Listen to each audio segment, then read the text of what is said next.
Donc je suis Dominique Vialard, je réside en Savoie. Je ne suis pas à Briançonnais, pour moi c'est une ville de cœur, j'ai passé beaucoup de vacances ici.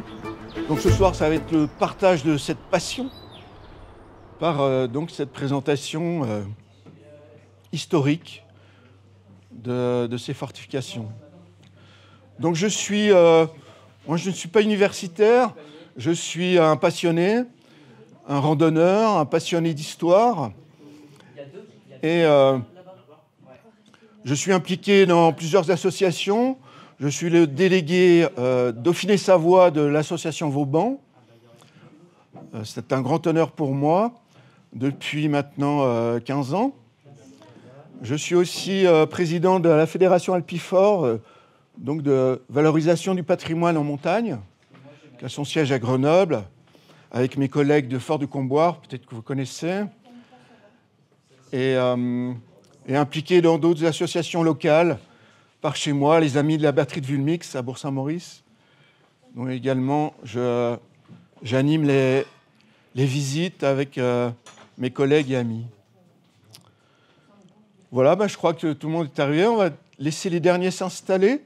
On va commencer ça va se passer comme ça, une petite heure, 3/4 d'heure, assez rapide. Donc ça va être un survol des fortifications de Briançon. Et ce n'est pas vraiment une conférence. Tous les détails techniques, historiques, vous aurez ça dans le livre. Si à la fin, il y en a des personnes qui veulent acquérir le livre, ce sera avec grand plaisir. Vous pourrez même le feuilleter pour ceux qui ne l'ont pas. Après, il est toujours disponible dans les librairies.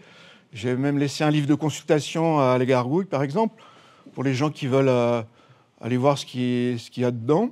C'est vrai que pour acheter un gros livre comme ça, il faut savoir ce qu'il y a dedans. Sinon, on ne se lance pas. Voilà,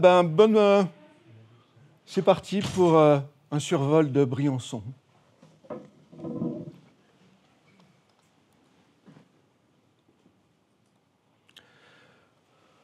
Donc ce soir, présentation du livre, et sur la couverture, on retrouve tout naturellement le col du Montgenèvre. Donc on va voir, c'est le lieu emblématique du Briançonnais, bien sûr, avec, bien sûr, je n'ai pas pu manquer sur la couverture le combat des titans entre le Chaberton, le fort du Nuage, et puis le bloc 4, c'est l'observatoire du Janus. Et puis Château-Queyras, le merveilleux Château-Queyras, donc qui termine ce livre. Et au milieu, entre les deux, on a la formidable fortification de Vauban, Mont-Dauphin.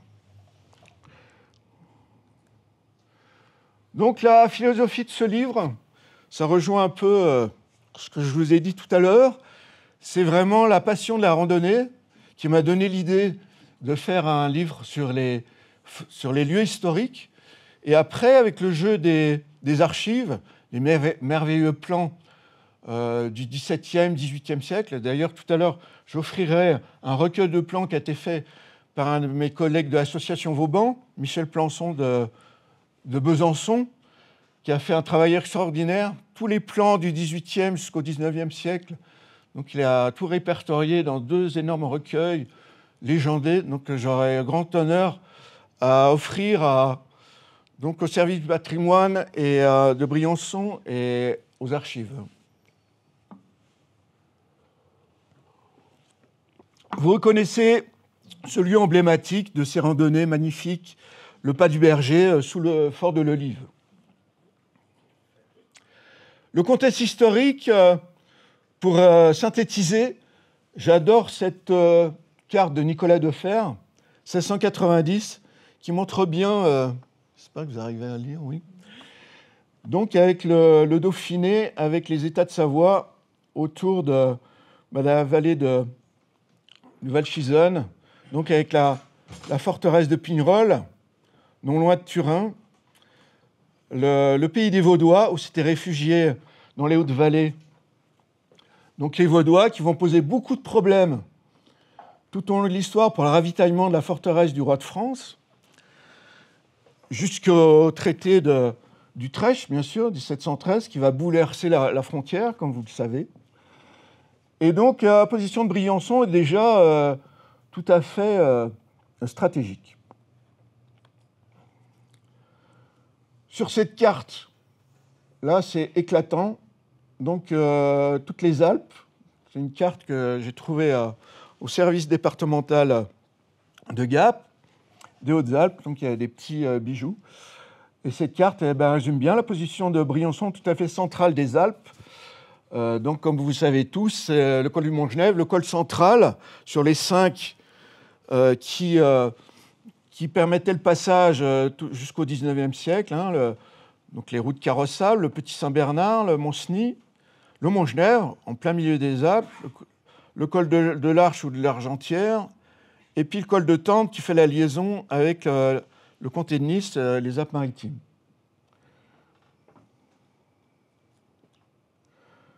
Donc l'exemple, tout naturellement, c'est vraiment Briançon est vraiment le pivot défensif des Alpes françaises, je l'ai appelé comme ça. Qui va prendre toute son importance et qui va être âprement défendu par des immenses fortifications que vous connaissez et qu'on va revoir. Tout commence 1690. Donc, comme vous savez, il y avait uniquement l'enceinte médiévale qui est constituée par l'arrière des maisons qui se trouve ici. Donc, l'enceinte médiévale avec des demi-tours, des petits... des petites tours carrées. Si vous voyez pas, non ? Ouais. Ah oui, on voit pas. C'est pour ça qu'utiliser ça si vous voulez pointer quelque chose sur l'écran. Ah oui, d'accord. Alors l'enceinte médiévale est là. Et donc va être renforcée par la première enceinte de Hue de Langrune. Vous savez, 1690, 1691. Avec les premiers redans, et puis pour avoir des flanquements, comme ça, latéraux, pour une défense de l'enceinte. Va intervenir la fameuse, le raid savoyard de Victor Amédée II,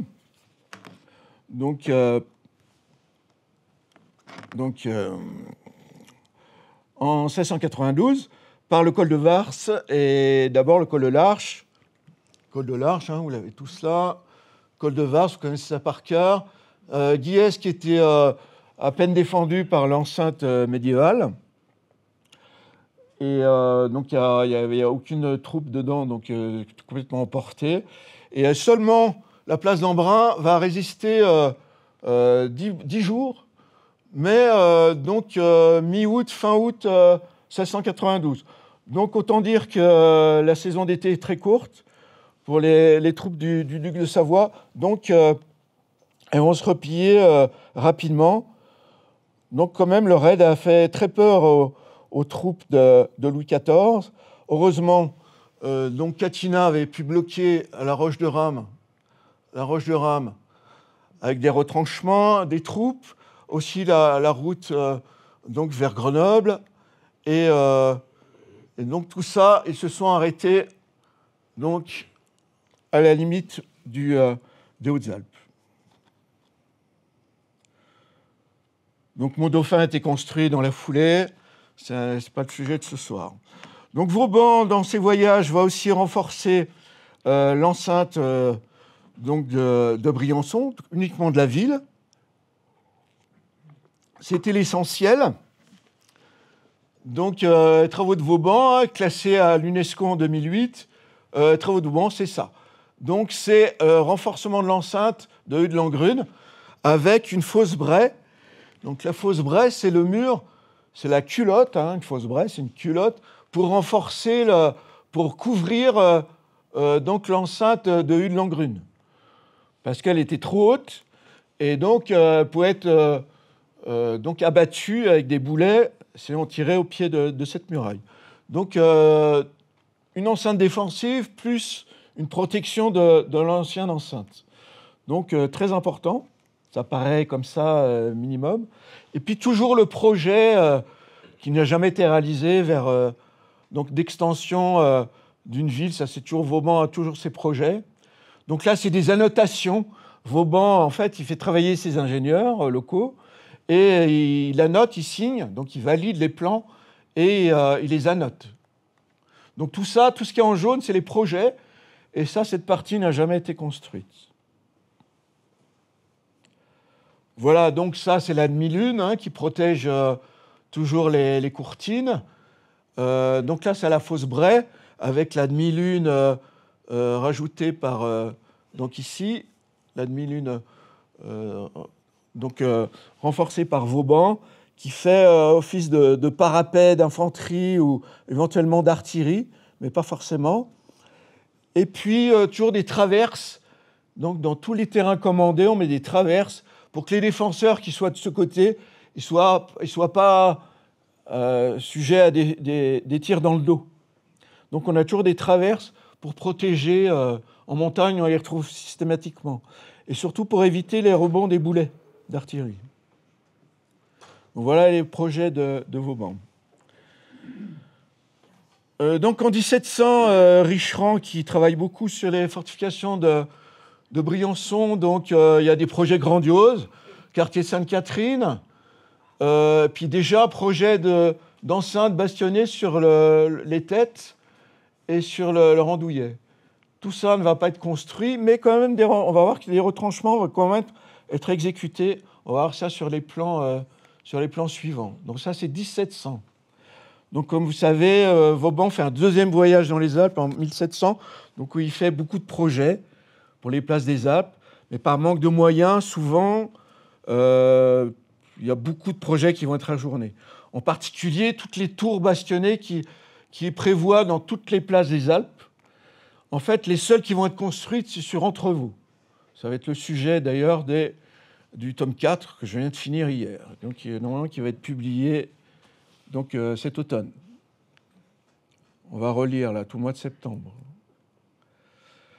1711, une carte très intéressante justement. On se souvient qu'en 1709, Berwick arrête les Piémontais sur les retranchements à Névache.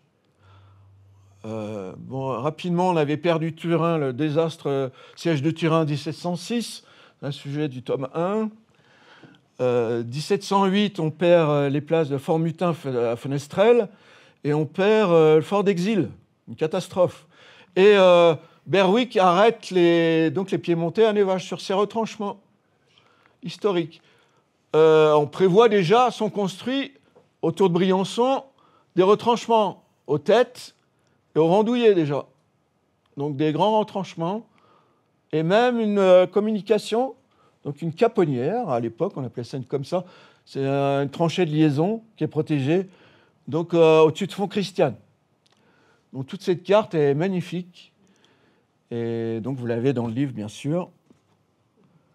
Ça, c'est les archives de Vincennes.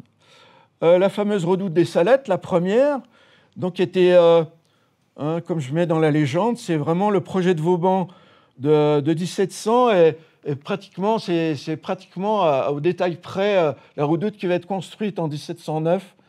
Je vous rappelle que Vauban décède en 1707. Et 1709, donc c'est Berwick qui l'a fait construire jusqu'en 1711. Donc un réduit central avec déjà une galerie de fusillade tout autour d'un fossé central. Et je vous rappelle, l'entrée est au premier étage. On voit encore les traces de nos jours. Donc c'est vrai que les Salettes, c'est compliqué à comprendre. Il y a plusieurs époques. On va voir en 1747, il va encore y avoir un renforcement. Et puis en plus, le gros bouleversement de 1840. 1721-1722, c'est la grande époque aussi bien du côté du duc de Savoie que du roi de France.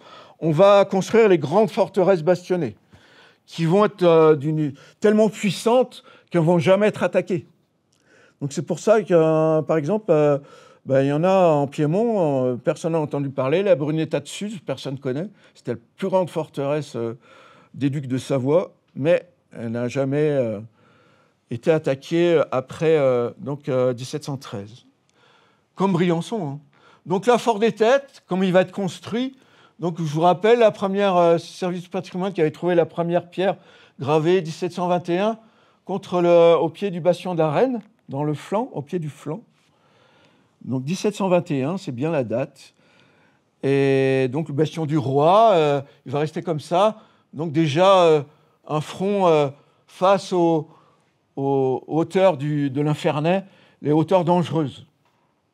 Donc toute la fortification des forts des Têtes Randouillet va se contrer cette menace. Le fort du château va être complètement laissé à l'abandon, il va être en ruine. Donc il y a des plans de l'État, donc là c'est 1743, il est vraiment dans un état lamentable, mais là il donne bien l'État comme il était depuis le Moyen-Âge, avec en plus 1590 donc l'ouvrage à cornes de Lesdiguières. C'est le seul renfort qu'il y avait eu. Et puis un petit redent en avant qui fait office de demi-lune pour protéger la courtine ici, en tête du château.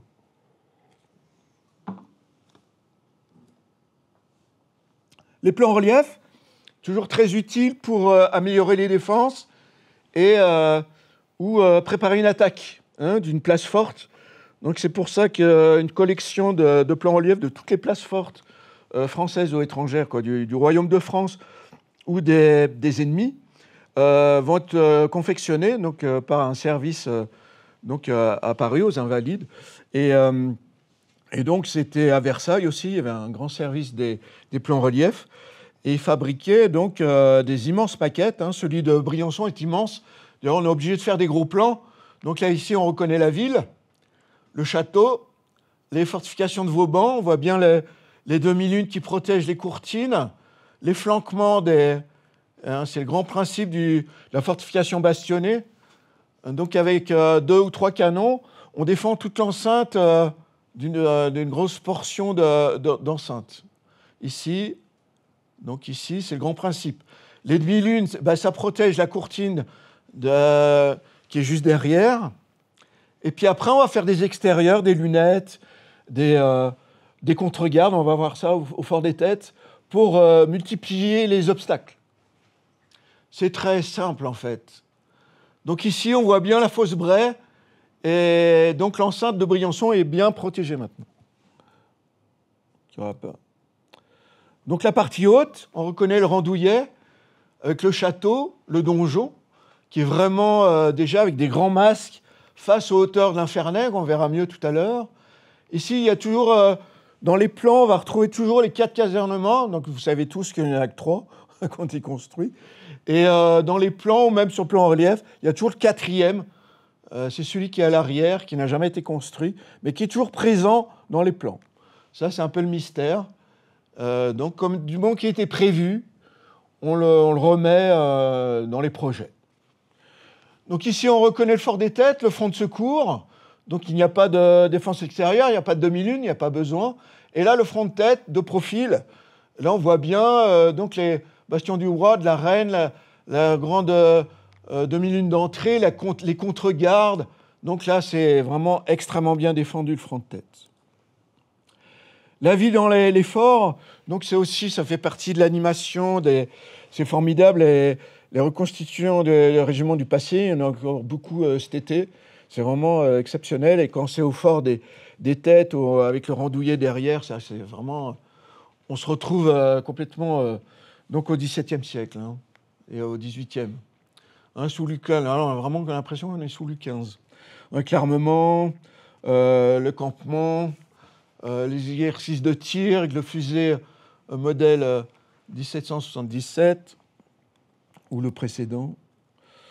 Voilà. Le pont d'Asfeld, le fameux pont d'Asfeld, donc la communication très importante entre, donc c'est 1735, entre la ville et le fort des Têtes. Sinon, vous savez, il fallait faire tout le tour par Font-Christiane.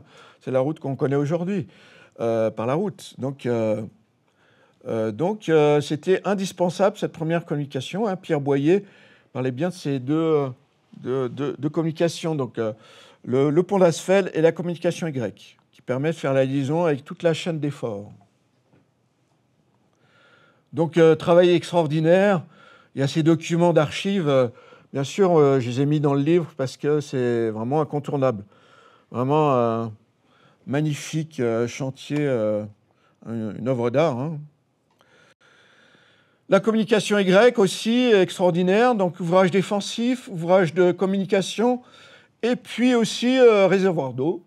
Vous savez, si vous n'avez pas visité encore, allez à l'occasion, au service du patrimoine, je sais qu'ils organisent de temps en temps donc des visites. Hein, tout le réservoir d'eau est ici, la grande citerne, alimentée par des bourneaux en bois encore. Et d'ailleurs, c'est le gros problème, vous savez, l'alimentation en eau.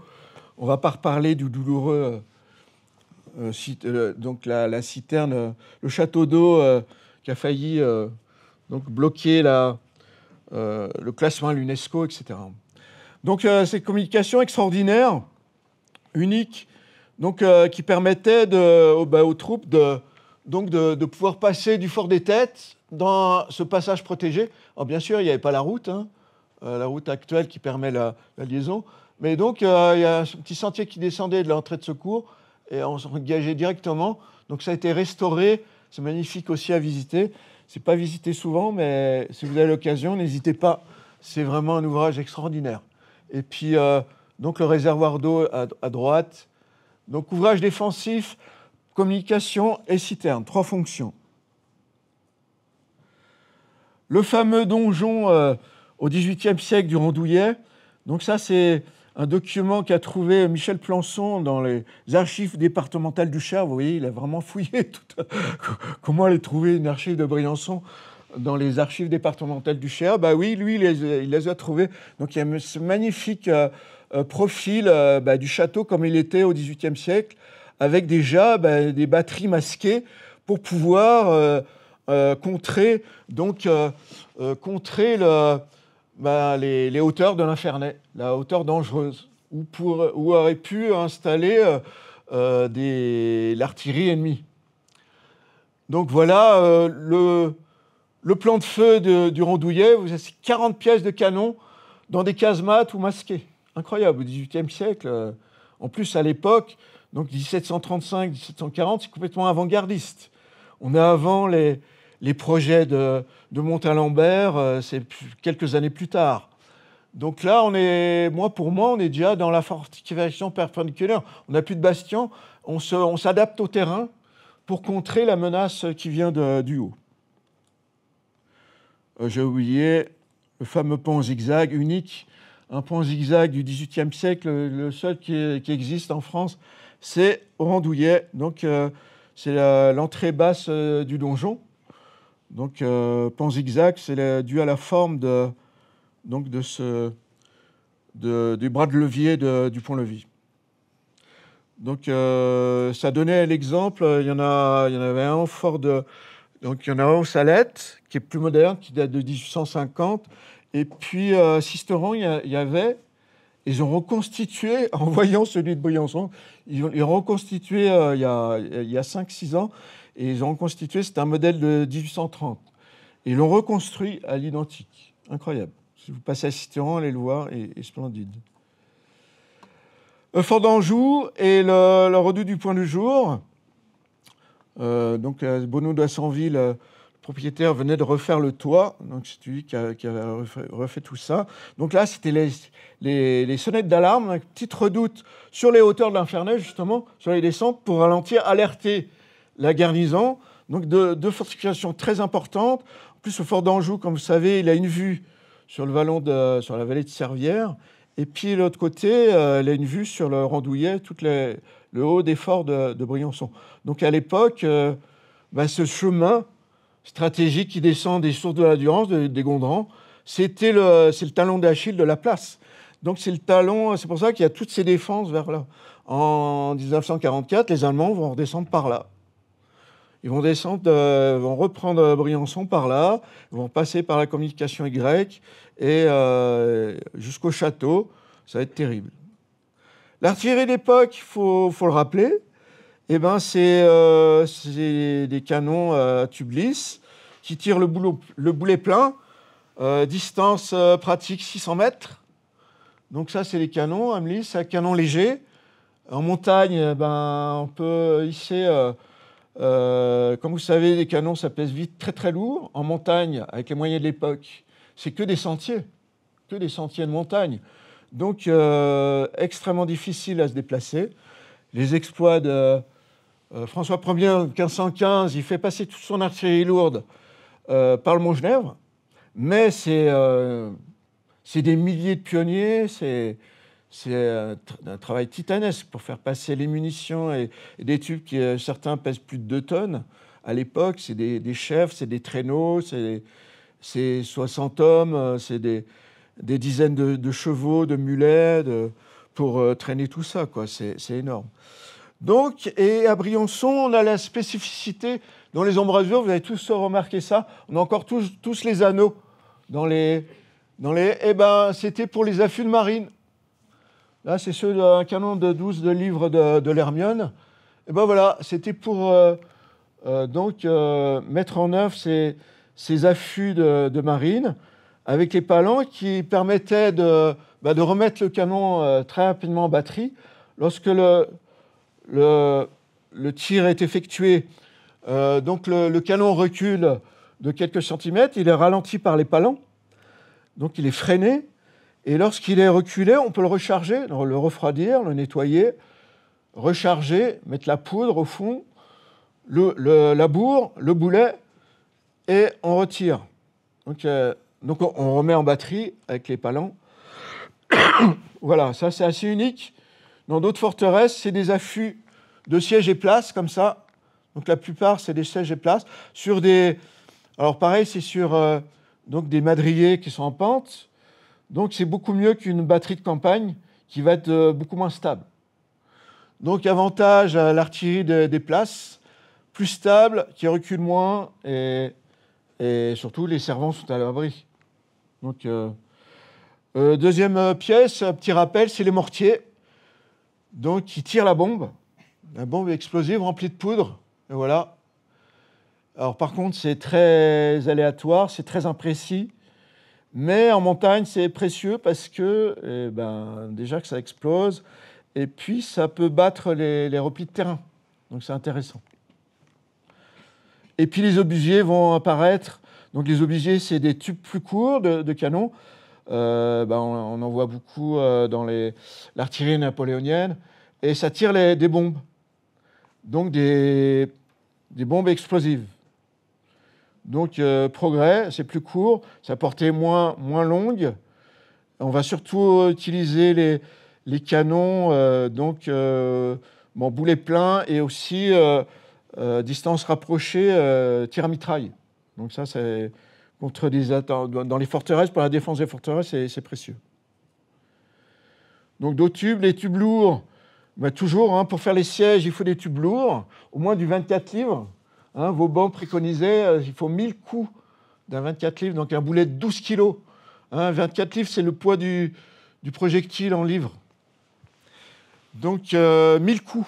On va voir qu'après, quelques années plus tard, ça sera beaucoup moins. Donc toujours ici, donc c'est un canon pareil sur une plateforme de madrier, donc d'un fort, d'une forteresse, avec masqué par des gabions. Donc ça peut être des batteries qu'on peut trouver, des batteries de siège ou des batteries de place pour la défense des forts. Donc vous voyez que le canon est assez stable. Il va reculer un peu sur ce plan incliné vers l'avant. Donc ça va freiner un peu la pièce lors du tir. Vous voyez que le bout de feu, au moment de mettre le feu à la lumière, donc ça fait une grande flamme et ça met le feu à la charge propulsive et le boulet part. Et donc la pièce va reculer. C'est pour ça que les artilleurs sont sur le côté à cette époque. On va pas rester derrière. Voilà l'extraordinaire front d'attaque du fort des Têtes, absolument extrêmement puissant. Le bastion du roi, une grande contre-garde devant, une grande demi-lune, le bastion de la Reine, et puis on voit bien le flanquement. Avec 3 canons, on va défendre toutes ces portions. Non seulement on défend le pont de l'entrée, et en plus, on défend ces portions. C'est la grande, et ici, le front de secours, pareil, avec 3 canons, on défend toutes les portions, tout le haut du fort. Donc là, avec 12 canons, on défend c'est le grand principe de la défense bastionnée. Après, on va avoir des parapets ici d'infanterie, tout ça. Ça va être pour les attaques, lors des tranchées d'attaque. Donc, Dans le tome 3, d'ailleurs, vous avez des simulations d'attaque. J'ai fait pour le chapitre de Mont-Dauphin, vous verrez, il y a tout le descriptif d'une attaque d'une place en montagne. Avec les plans, les descriptifs, comment ça se passait. C'est très intéressant. Là, on a des places d'armes, chemin couvert, et c'est extraordinaire à Briançon. Tout est dans l'état du XVIIIe siècle. Hein. C'est pour ça que là, on comprend que ça a été classé à l'UNESCO. C'est extraordinaire. Donc ça, dans les projets de réhabilitation, vous voyez de quoi je parle, il faut absolument que tout ça soit préservé. Si on donne des coups de bulldozer là-dedans, ça va être catastrophique. Vous voyez que c'est magnifique. Là-dedans, il faut faire des animations, on peut même faire de la luge, du ski de fond. Là. L'hiver, c'est splendide. Quoi, voilà, c'est vraiment, là, ça prend toute sa force. Là, les vues de drone, hein, ça, c'est les fortifications bastionnées, donc c'est les fortifications rasantes. Donc l'ennemi, il voit rien. Donc, alors, pour les mettre en valeur, pour illustrer un plan, c'est parfait, les drones. Donc là, on voit tous les fossés, tout ça. Voilà les plans. Les plans vont très peu évoluer. Donc chaque année, on va avoir des plans, avec toujours les projets, toujours en jaune. Donc le Grand Fort des Têtes fait 2 fois la ville. La ville ne bouge plus. Elle ne va plus bouger. Il y aura que le château en 1830 qui va être complètement restauré, parce que là, il était complètement en ruine. Et là, il y a toujours plein de projets. Alors là, des bâtiments en voiture, on voit là. Donc 1743, 1744.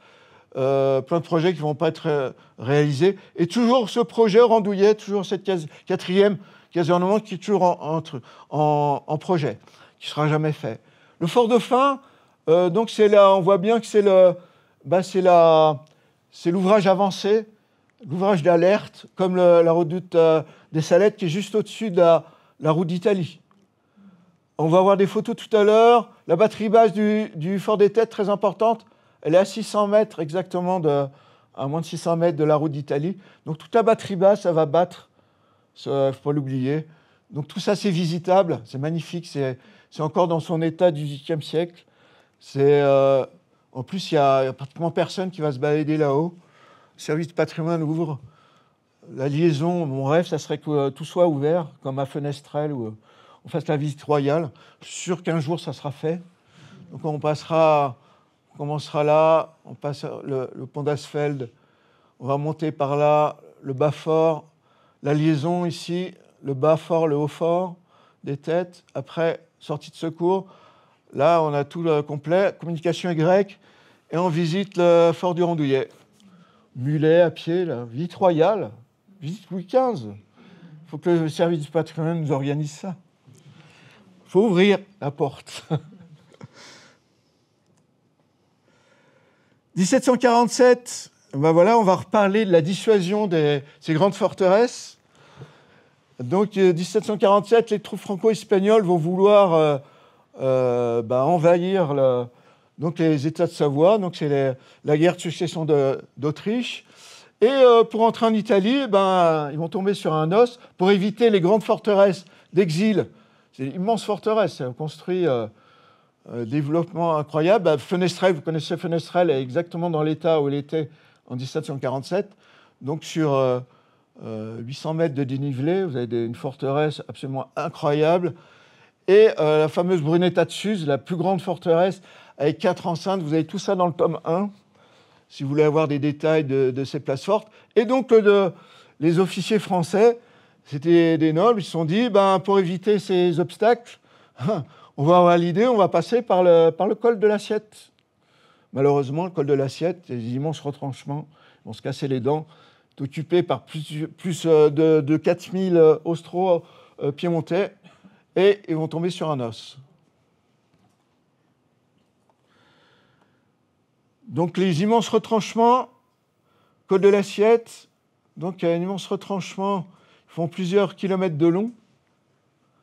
C'est extraordinaire, et surtout que là, c'est la Bouta. C'est une redoute qui a des murs de 5 à 6 mètres de haut. Les Français sont venus avec 7 petits canons. Vous verrez tout ça dans le tome 3, tous les détails. 7 petits canons qui n'auraient pas pu faire grand-chose, mais surtout aucune échelle. Ils n'avaient aucun renseignement sur les retranchements. Ils sont arrivés, pourtant, à des milliers de soldats. Mais là-haut, il n'y a rien. Hein. Vous êtes sûrement allé vous balader sur cette crête de l'Assiette. On est à plus de 2400 mètres d'altitude. Et donc, il n'y a rien. Il y a des redoutes avancées, des retranchements latéraux. Et là-dessus, on avait 4000 défenseurs, avec principalement de l'infanterie, etc. On voit très bien sur la gravure. Voilà, c'est tout en pente, ça monte, et sur les retranchements de l'Assiette. Une véritable forteresse en montagne. Voilà comme c'est passé. Chaque été, ils font des reconstitutions. Les Italiens font des reconstitutions chaque deuxième week-end de juillet. Ils font des reconstitutions. Et ça, c'est une maquette qui était exposée à Exil, à Citadelle d'Exil. Donc la Bouta, fameuse Bouta, donc c'était une redoute, mais les murs faisaient 5 mètres de haut. Les pauvres Français se sont fait massacrer au pied des... Donc là, c'est des reconstitutions, mais ils n'avaient même pas d'échelle, avec les brodequins, tout ça. Oh, c'était très beau, mais ils se sont fait massacrer. Et même les officiers, il n'y a jamais eu autant d'officiers qui se sont fait massacrer. D'habitude, ils restent en arrière. Et là, au moins, pour ne pas échapper au déshonneur d'une défaite, ils sont allés se faire tuer avec leurs hommes au pied de cette... Mais il n'y a aucun espoir de prendre ces retranchements. Donc, très mauvais renseignement. Conséquence, il va y avoir quand même beaucoup de projets. On a des projets grandioses pour Mont-Dauphin. Vous verrez, Colmar-les-Alpes, des trucs, des forteresses immenses, projetées, donc qui n'ont jamais été construites. C'était avec un peu la panique des guerres de 48. Donc, il va quand même y avoir des renforcements. Donc, à la redoute des Salettes, c'est là où on fait donc la mise à l'épreuve de l'étage, qui n'était pas à l'origine. Hein, la redoute, il n'y avait que le rez-de-chaussée qui était à l'épreuve de la bombe. Hein, le projectile qui peut détruire un ouvrage comme ça de fortification, c'est la bombe. Donc si la bombe, on a une voûte, et puis après on considère que si la bombe fait exploser l'étage supérieur, les débris vont protéger les voûtes dessous. Ce qui va être le cas... verrez dans le tome 4, le siège de Coni. Coni va résister à 5 sièges français grâce à justement ces caves et de la ville. Ils vont pouvoir se retrancher efficacement dans la ville. Et surtout avec les galeries de contre-mines, ils vont empêcher les Français à chaque fois de pouvoir prendre la ville de Coni. Cuneo, Et d'ailleurs, Bonaparte aura l'intelligence d'éviter Coni en 1796, tout ça, vous avez tout ça dans le tome 3 d'ailleurs. Le début de la campagne d'Italie de Bonaparte, qui évite Coni et Demonte en Valstura, et qui passe à contre-front par Catibonne, donc au-dessus de Savone. Donc extraordinaire tactique pour éviter les places fortes piémontaises. Les immenses retranchements, pareil, vont être développés. Déjà, Berwick avait développé tous ces retranchements qui vont du col du Lotaret jusqu'à Briançon. Vous les connaissez tous. Hein. Vous êtes sûrement déjà allé vous balader. Là, on a Buffert, on reconnaît tous les cols stratégiques qui longent parallèle à la frontière avec les ducs de Savoie. Donc ça, c'est la partie...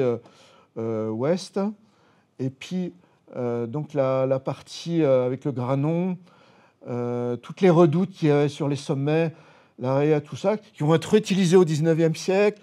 Vous avez tout ça dans le tome 2, dans le tome 3, je veux dire, au XIXe siècle, Serré de Rivière, on a tous ces retranchements incroyables dans tous ces vallons, pour bloquer un contournement de Briançon.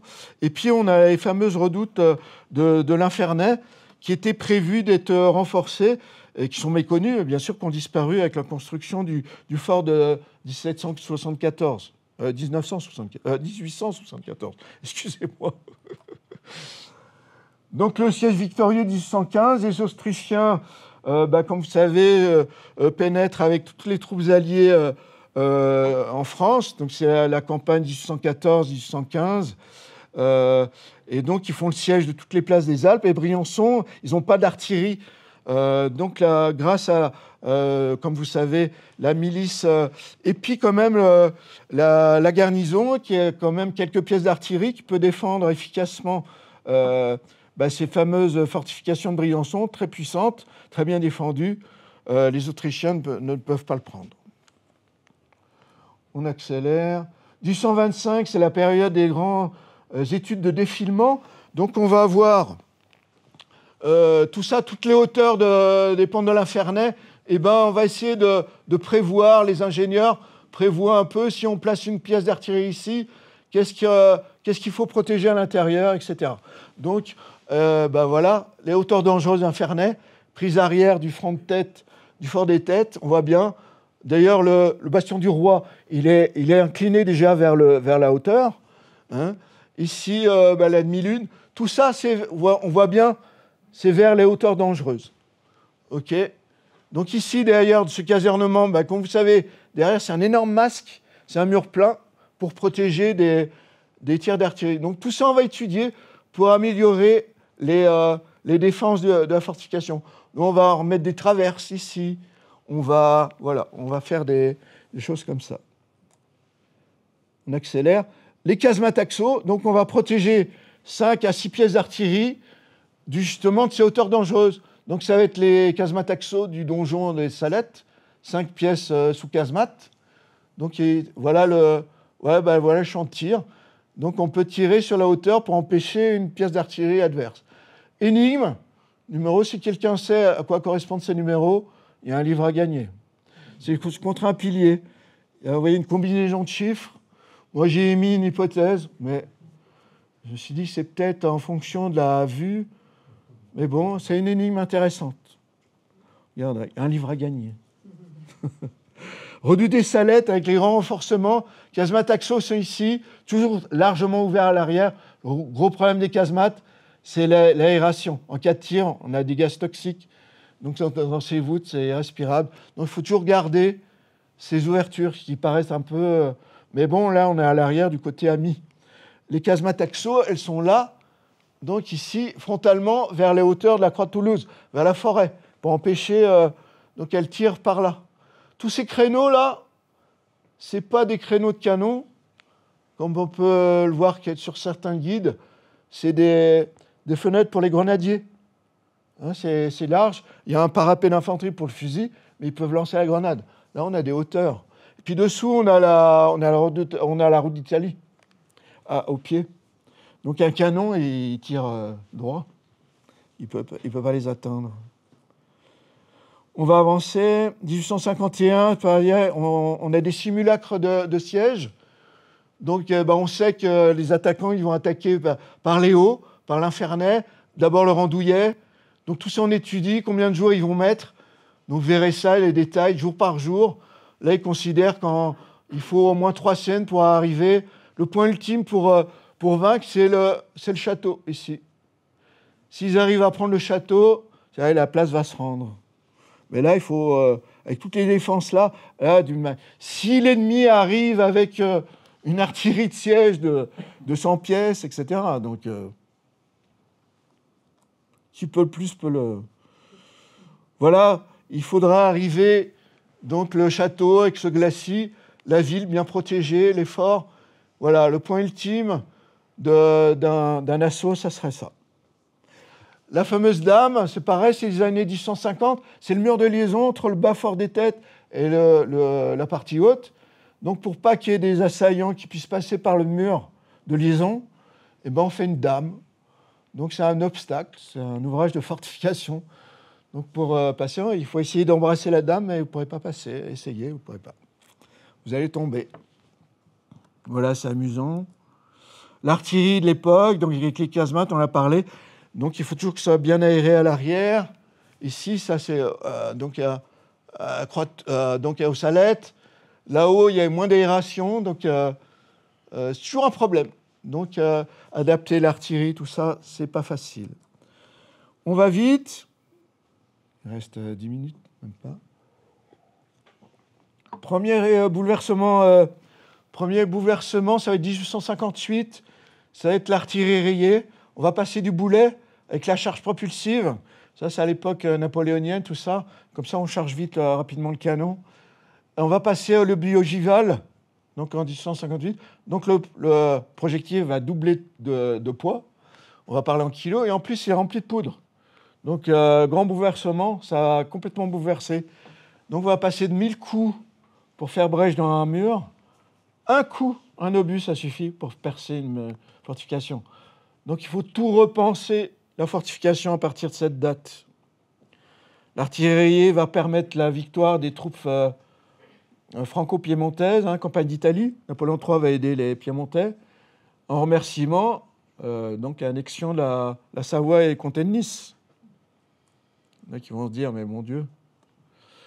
1880, c'est l'époque de Rivière, mais la frontière, bien sûr, depuis 1713, vient là, donc Montgenèvre. Et donc, il faut défendre ce saillon de Bardonnèche, qui est extrêmement défendu par les Italiens, surtout que ce n'est pas très loin de Turin. Donc, tout va se mettre en place à cette époque. Premier fort, l'Infernais. C'est avec des canons de 155 de Bange. La Croix de Toulouse, avec objectif, on ne le sait pas souvent, mais Croix de Toulouse, bien placée, la batterie, c'est la route qui descend du Montgenèvre. L'objectif principal, c'est des batteries d'arrêt. Donc, il n'y a pas, Croix de Toulouse, il n'y a pas de casernement, il n'y a rien. C'est des batteries d'artillerie avec le poste de garde qu'on connaît. C'était avec un poste de garde, il n'y avait pas de casernement là-haut. Ils logeaient plus bas dans les hameaux, mais pas. L'Olive, pareil, donc en face du col de l'Échelle, 1881. Donc avec, pareil, le col de l'Échelle. Donc il faut défendre ce petit merveilleux fort avec une caserne défensive et puis une caserne à l'épreuve, juste derrière, qui fait masque, d'ailleurs. Direction dangereuse, c'est le col des Turcs derrière. Donc, pareil, ça c'est à Lanlon, batterie de Lanlon. On a des batteries tout le long de la route qui ont au blocos de Lanlon. Les batteries, elles sont là par une fenêtre du blocos de Lanlon. Le blocos de Lanlon, c'est vraiment le poste de garde, le réduit de batterie. C'est un ouvrage d'infanterie qui défend le haut, la crête. Le fort de l'Olive, on le voyait là. Le col de l'Échelle, le col des Turcs, vous connaissez. Donc avec ces deux forts, on contrôle cette partie, cet axe stratégique. Le col de l'Échelle, tout le monde, vous savez, donc c'est un des plus bas des Alpes, 1700 quelques mètres. Mais il y avait cette échelle jusqu'au 19e siècle, 2 mètres qui empêchaient le passage de mulets ou quoi. Mais c'est quand même un passage, il fallait contrôler, surtout que derrière, on a Bardonnec. Donc on va avoir des combats dantesques entre les batteries de Loli, Jaffrot, toutes les batteries italiennes, les 4 sœurs, etc., qui vont combat d'artillerie donc en 40, etc. Donc le blocos de Lanlon, c'est bien défensif. Fort des Têtes devient un grand fort d'interdiction sur la rivière, avec des batteries vers la vallée de la Durance. Et puis des flanquements, on a des magnifiques flanquements. La vallée de la Guisonne aussi est battue par 3 pièces. Donc le débouché de la Guisonne, dont tout est contrôlé. Et ça reste un fort. Donc dans le bastion du roi, on a 2 pièces donc en flanquement pour défendre donc l'approche du vallon de Font-Christiane. J'ai mon canon de 155 de Bange, donc on est vraiment dans le fort des Têtes. Et puis là, ils vont faire un mont de charge original avec 2 pièces de 95 pour monter le fort du Rondelière qu'on reconnaît au-dessus. Magnifique collection de photos de notre ami Lionel Pratch. L'énorme position des Gondrans, on avait c'était allé jusqu'à 40 batteries. Donc c'est incroyable. Une batterie, c'est un groupe de 6 à 4 canons. Donc c'est vraiment énorme.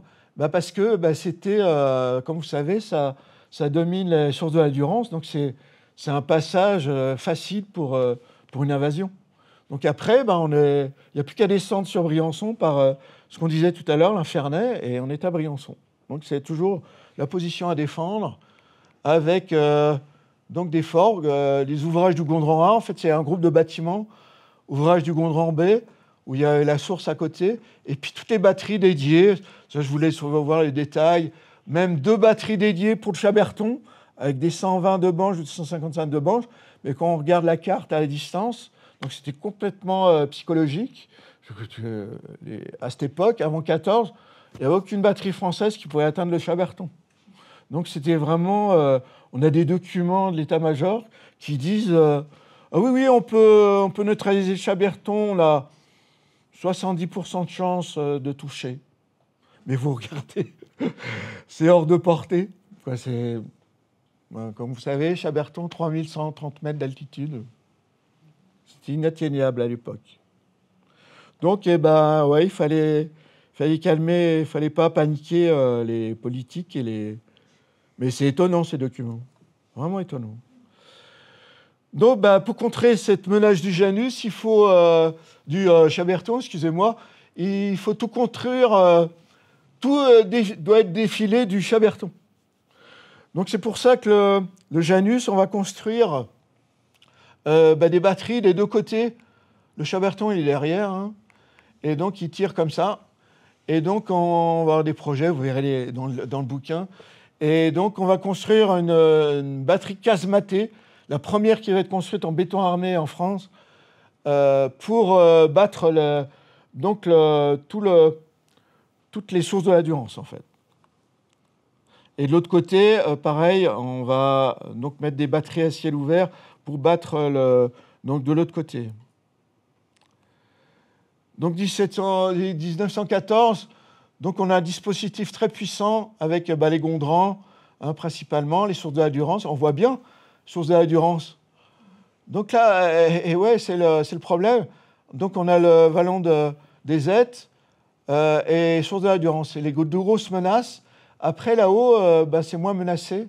Donc le gros point faible, c'est là. Donc il faut défendre tout cet axe, l'épi défensif de l'Infernet.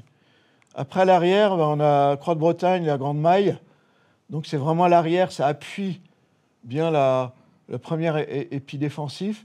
Et puis le grand épi défensif qui va jusqu'à l'Olive, qui est secondaire, mais avec tous les ouvrages secondaires des vallons pour éviter le contournement. Donc 1940, le dispositif va être assez simple, je ne sais pas si vous voyez bien. Donc l'ouvrage du Janus, le col du Mont-Genèvre ici. En rouge, c'est uniquement l'ouvrage d'artillerie qu'on va construire. Donc c'est le bloc des 75. Pour battre toujours la route du Mont-Genèvre, c'est l'axe principal à défendre. Et puis la vallée de la Clarée dans l'axe, surtout le rôle des mortiers, qui ne vont même pas avoir... Pour défendre la Vachette, le point d'appui de la Vachette. Et tout le reste, là, on a déjà la batterie de bloc 8 qui existe déjà.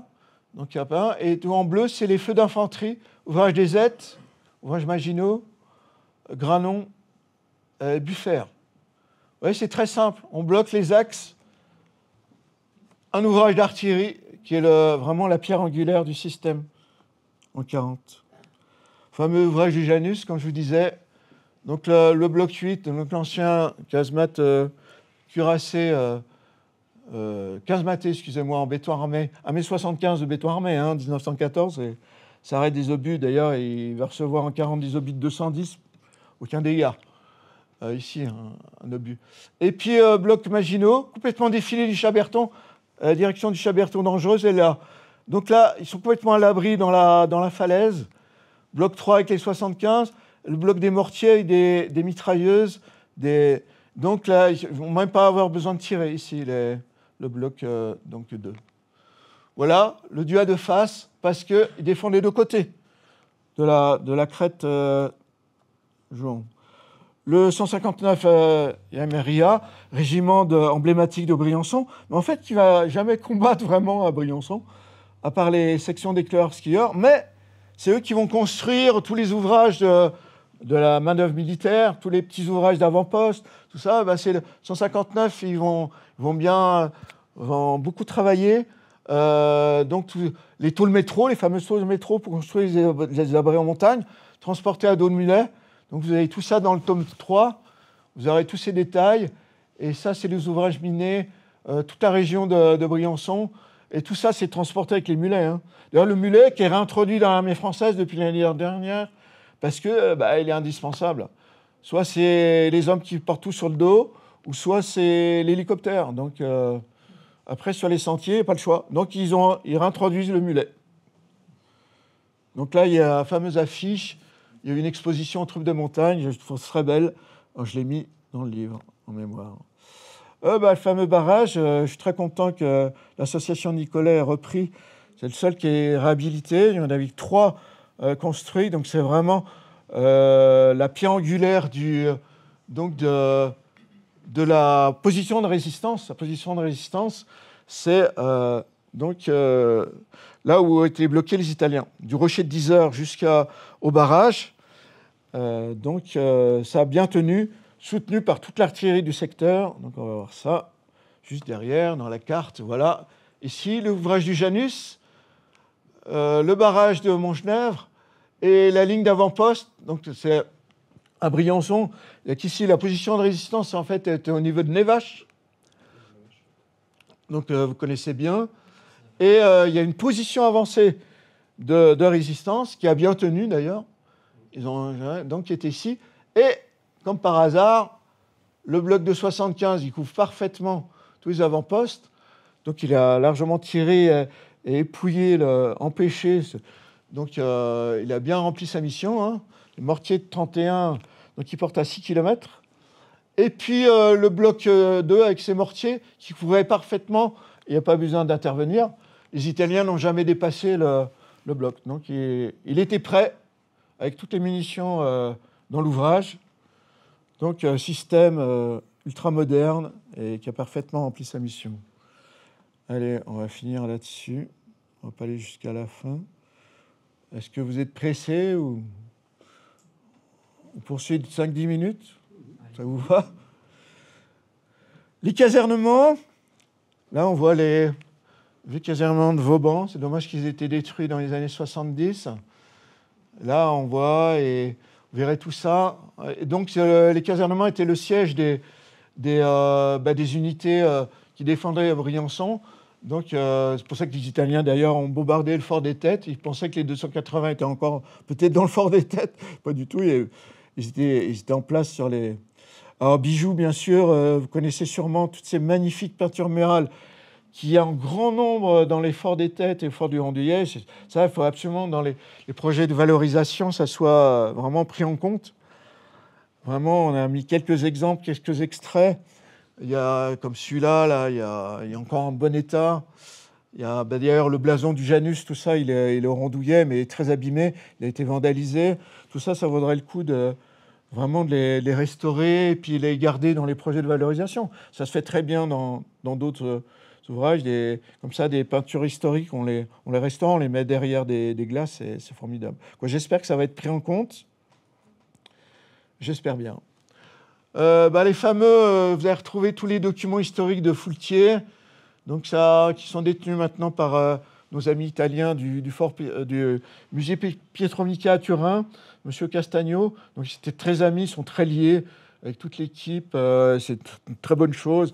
Après Liège, on fait beaucoup de rencontres franco-italiennes entre les anciennes troupes artilleurs françaises, artilleurs italiens. Donc c'est une très bonne chose. Et donc vous verrez, Poète-Morand, Lérette, où étaient positionnés les 280.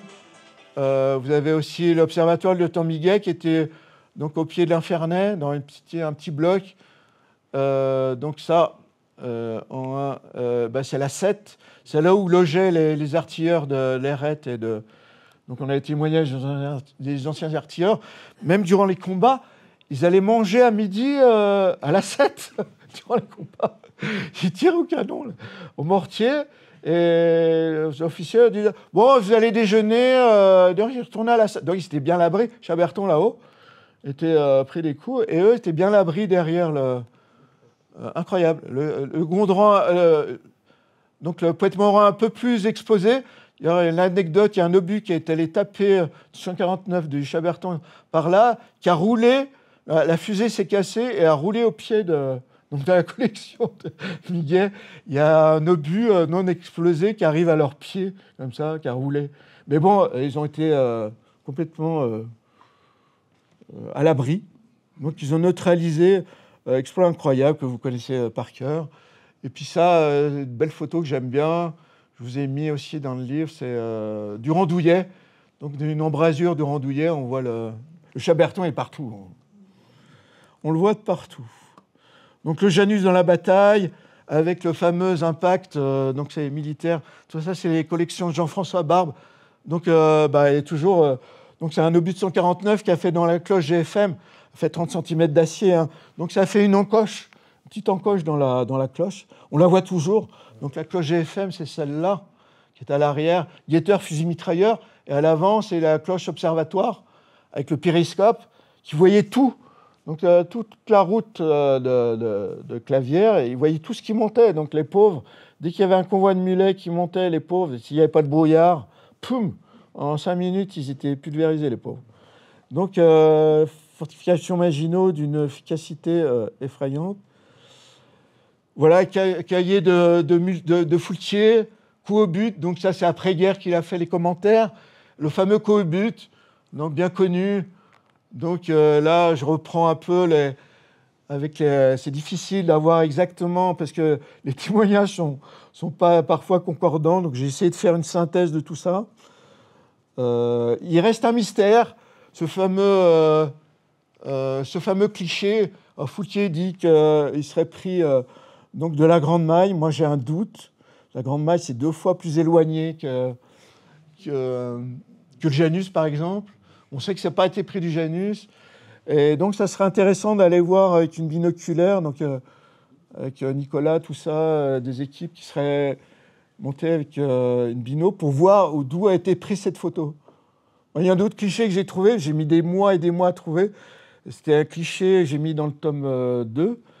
Et on a retrouvé avec des randonneurs de Briançon. Et en fait, c'était un soldat aux avant-postes qui était sur la station, donc vraiment à la frontière, aux avant-postes sur l'Alpais, donc sur la station de Montgenèvre. Et il avait son appareil, il a pris un coup au but. Mais j'ai mis des mois à trouver ce cliché. J'ai cherché dans les observatoires, tout ça ne correspondait pas. Et puis j'ai cette crête, on a trouvé. Donc ça se trouve. Voilà toutes ces belles pages, donc les combats. On voit, il y a une belle photo aérienne de collection Général Bard, où on voit les constellations d'obus. Donc on sait, non seulement c'était fortement bombardé en 40, d'ailleurs il y a un observateur qui a été tué en 40 au Gondrancé. Il n'y avait pas de béton, donc le pauvre il s'est fait tuer sur le coup. Et par contre, comme vous savez, 44, 45, il y a eu beaucoup de bombardements aussi. Hein. Donc le Chenaillet, document de propagande mussolinien, avec ils disent la prise héroïque du ouvrage Maginot, les forteresses françaises, c'est l'ouvrage du Chenaillet. C'était un tunnel qui n'était pas terminé. Donc pour eux, ils n'avaient pris que ça, les pauvres, et ils n'avaient pas pu avancer plus loin que la position de résistance française, d'ailleurs sur tout l'école. Et donc c'est l'échec cuisant la victoire quand même dans la défaite, dans le désastre. Le Chaberton, bien sûr, qui évoquait, largement évoqué, la menace sur Briançon perpétuelle. J'imagine toujours les habitants de Briançon qui avaient cette menace en 40. Mais comment on pouvait vivre comme ça avec ces 8 canons braqués ça devait être terrible. Sûrement dans vos familles, vous avez sûrement des témoignages. Ça serait intéressant de voir. Donc tout ça, on décrit tout ce qui s'est passé. On retrouve le fameux impact sur la cloche GFM. Hein, il n'y a pas de doute. Elle vient du Chaberton, hein, pile dans l'axe. Donc ça, c'est des éclats d'obus, marqué 149 dessus, comme sur Port-Salut, trouvés au Pied d'Infernay, dans les Pierriers en avant. Donc, je suis tombé dessus. Ça, c'est un obus italien, c'est bon. C'est marqué dessus. Donc voilà, ça, c'est au musée de Clavière, magnifique musée de Clavière. Allez-y, si vous avez l'occasion. L'équipe du Chaberton, là, vraiment des amis. Roberto Guasco, toute l'équipe. Voilà, ça, c'est Jean-François Barbe qui m'avait offert, qui avait trouvé au Chaberton les gargousses qui avaient encore... donc les charges propulsives de ces canons qu'ils avaient trouvés au Chaberton dans les années 80 encore, qu'on trouvait. Voilà, et puis monument italien chaque année. Donc il Les Italiens, pour eux, c'est vraiment monumental. Je sais qu'il y a beaucoup de Français aussi. C'est un lieu mythique, c'est une randonnée mythique à faire, le Chaberton. Et c'est vrai que c'est extrêmement émouvant. Donc voilà, toute la partie italienne, cette fameuse photo historique. Après les combats, vous voyez que c'était fortement bombardé. Ça, c'est le barrage de Montgenèvre. Donc la barrière était fermée. Bon, les Italiens ont pu s'infiltrer jusqu'au-dessus, mais ils n'ont jamais pu s'approcher. Malgré leurs mortiers et tout ça, leur équipement, les Français avaient les mêmes. Donc il y a eu des combats dantesques. Aussi, avantage à la défense, il y avait tous les réseaux de minage, des routes. Donc on pouvait cloisonner facilement le champ de bataille. Donc tout ça, vous avez tout ça dans le livre. Ouais, et puis ça, c'est toutes les parties des ouvrages italiens de l'autre côté qui vont être récupérés. Les bombardements de 44-45, terribles. C'est là où il y a beaucoup plus de morts d'ailleurs, que la Briançonnais a beaucoup plus souffert. J'ai eu la chance de connaître Louis Margal, un ancien combattant qui avait combattu dans beaucoup d'ouvrages Maginot et qui, lors de la Libération, a servi. Donc vous verrez tout ça. Et là, un obus de 420, presque une tonne, plus de 900 kilos, qui est non explosé. C'est un qui a été tiré là. Heureusement, il y a une cadence de tir assez faible, mais qui a quand même fait percer une casemate du Gondrancé. Donc ça fait un trou béant, un 420, un fort non renforcé de 1880, voilà, ça perce. Et là, c'est au Janus, quoi. Ils gardaient le Janus durant tout l'hiver 44-45. Et voilà, vous avez tout ça dans les fusillés. Lorsque les Allemands sont redescendus, ils ont pris la famille Varenfrin, c'est le président de Comboire, c'est sa famille qui était là, un jeune oncle qui était là au village, qui s'est fait prendre. Il était là par hasard, le pauvre, et il s'est fait prendre, il s'est fait rafler et fusiller. Bon, après, les autres, c'est des combattants qui ont été pris. Bon, voilà, c'est des témoignages.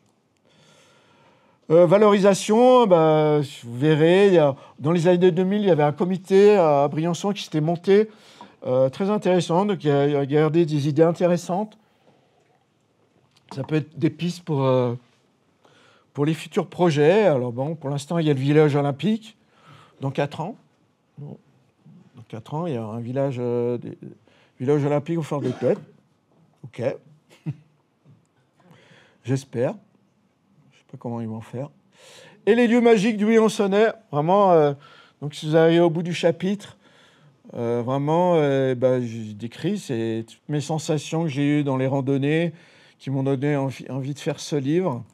Vous retrouvez, je suis sûr que vous connaissez la Lozette, bien sûr le Granon, la crête de l'Enlon, vraiment, bien sûr, le Janus, le Fort des Têtes, le bas Fort des Têtes, là, c'est vraiment les magnifiques... tout ça, c'est restauré petit à petit. Et il y a des belles choses à faire là-bas. J'espère que tout ça, c'est des moyens énormes. Hein. Et puis le ski, moi, je suis un passionné de ski. Et c'est toujours un bonheur d'aller skier dans ces espaces immenses, historiques. Ça, c'est une photo de l'observatoire Donc, c'est toute la station de Montgenèvre immaculée. Avec, on ne voit plus les barbelés, tout ça, c'était la neige. C'est juste avant la guerre de 40. Et c'est pris de l'observatoire du Gondran-E, du bloc mitrailleuse. Je trouvais ça amusant. Et ici, la Galerie des Glaces. D'ailleurs, j'ai vu sur Facebook, ça avait fondu cette année. Je ne sais pas, il paraît que la Galerie des Glaces n'existe plus, ça a tout fondu. L'ancienne galerie des nouvelles casemates. Et voilà, on finit pour... Voilà, une citation de Clémenceau, j'aime bien. J'aime la vie pour la beauté de ses rêves. Je trouve que les plus forts, en plus, c'est un peu symptomatique, un peu de Briançon. Et des projets futurs, j'espère qu'un bel avenir à ces belles fortifications. Je vous remercie de votre attention. Et ce survol, si par hasard il y a des questions... Alors, s'il y a des questions, on a un micro-cravate parce que nous avons un enregistrement ce soir. Donc s'il y en a qui veulent Ouais, s'exprimer... question. Jean-Luc Tirch, je Ouais, pardon, merci. excusez-moi. Oui, en fait, c'est pour la vidéo. Ouais, bravo. Le micro. Ouais. Je voulais te demander, tu as vu tu as une idée du tir sur Rochebrune pour régler Oui, les 280 alors, Parce que j'ai fait les mesures. Hein. Oui, La distance entre Pointe-Moran et le sommet de Rochebrune, c'est la même que entre oui. Chaberton. Alors, c'est indiqué effectivement. Hein J'en avais parlé, il me Ouais, semble, dans tu dans l'as le mis, tome ouais. 2, D'accord. qu'il y avait bien eu des essais sur Ouais. le genre Bruni qui est à même altitude, et ils ont fait des essais. C'est ça. Et puis Absolument. Foultier. Alors, hein. certaines années, on s'est dit, tiens, on va essayer d'aller rechercher Oui. des éclats d'obus, quoi. Ah oui. On n'a pas trouvé. Mais c'est vrai que là, pour aller les trouver, Mais c'est curieux. mais hein, on ne sait jamais. C'est 5 km. Hein. C'est ça, ouais. Tu vois. Donc, effectivement, ils ont fait des essais. Ça. Donc, c'est très poussé. Ouais. Eh Et oui. comme vous savez, hein, Et sur 57 Foultier- tirs, il y a eu... non, sur 110 tirs de mémoire, il y a eu 57, 57 coups au but. C'est énorme, Ouais, c'est énorme. énorme. Et Foultier dit qu'il voit l'obus voler à 5000 mètres. Oui, Tu te rends compte? Alors, ah oui, c'est j'ai essayé c'est 2 ans décider d'études. la parabole, mais C'est bon. 2 ans d'études Oui, pour entrer tous les paramètres à Polytechnique. Hein. atmosphériques, Ouais. dérive des vents, Ouais. densité de l'air, C'est pour température aux différentes altitudes. Quoi. Ouais, c'est vrai. Et où est-ce qu'on trouve les... à Vincennes, on les trouve, les Oui, documents alors à Vincennes, et puis dans les documents des anciens artilleurs, Ouais. on trouve ça. Ouais. Oui, ça a été je crois que ça a été longtemps un sujet intéressant C'est pour vrai les que artilleurs. Hein. c'est incroyable. J'avais vu ça que les Suisses s'étaient intéressés au tir sur le Chaberton. Absolument. Ouais. Absolument. Les Suisses ont construit leur système défensif. Grâce à, juste après la victoire de la Maginot Alpine en 40, donc en 41, ils forment un grand réduit national avec donc des énormes forteresses, donc ouvrage d'artillerie dans le réduit alpin. Avec, vous avez ça dans le tome 2, vous allez voir, c'est dans le vraiment Val-Ferret. incroyable. Dans le Val-Ferret, Donc, j'ai trouvé des blocos mauvaises langues qui disent oui, la Suisse n'a pas été envahie, ils étaient Mais ils alliés étaient- de l'Allemagne. Non. Euh, Il y a une sérieuse menace et c'est grâce à leur armée de milice, 800 000 hommes, hein, attention, hein, pour moins de 10 millions d'habitants. Mais armée de milice, attention, oui, ils sont toujours service militaire jusqu'à 35 ans. Ils ont les fusils d'assaut à la maison avec une boîte de cartouches, donc pas tous. Hein. c'est sérieux. Donc la neutralité est fortement défendue. D'ailleurs, on est en plein sujet actuellement. Ouais. On parle de dissuasion, défense des troupes en Ukraine, etc. On est en plein sujet. C'est purement défensif et dissuasif. Les mauvais langues disent ouais, mais non, c'est pas pour combattre. Au contraire. Et j'ai lu quelque part que les mortiers de 280, ils étaient passés à Stalingrad. Tu l'as lu, ça, non? C'est possible. Parce qu'ils sont allés C'est possible. en bas, à Savone, je crois. Ils ont été pris par les Italiens. Oui, il y a plusieurs artilleries lourdes qui ont été prises. Bon, merci.